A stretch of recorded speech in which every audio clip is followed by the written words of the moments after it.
Hello everyone, myself Ayush Verma. I am a law student currently in 4th year. Right now I am doing my internship from Law Karan Consultancy under the guidance of advocate and legal executive Mr. Arun Kumar. Today I am here to explain a topic which is agricultural income. Agricultural income is defined under section 21A of the Income Tax Act 1961.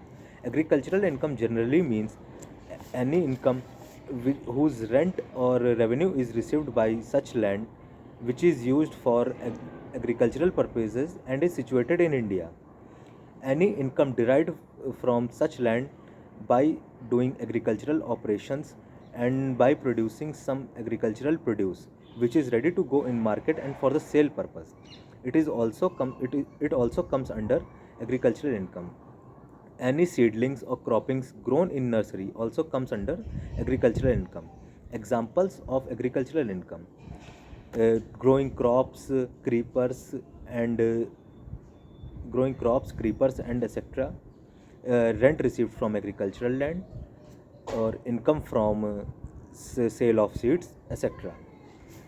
And examples of non-agricultural income are income from poultry farming, income from beehiving, uh, ca- royalty from coal mines, etc.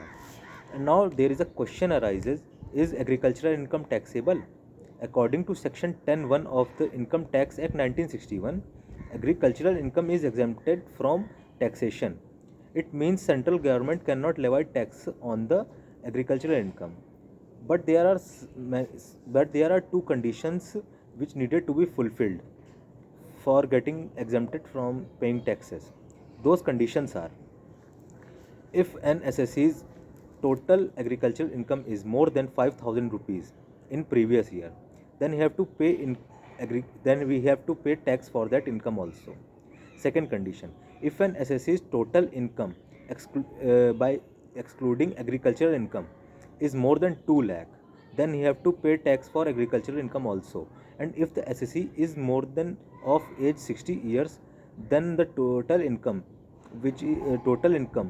is more than 3 lakhs, then he have to pay tax for the agricultural income also. Thank you everyone.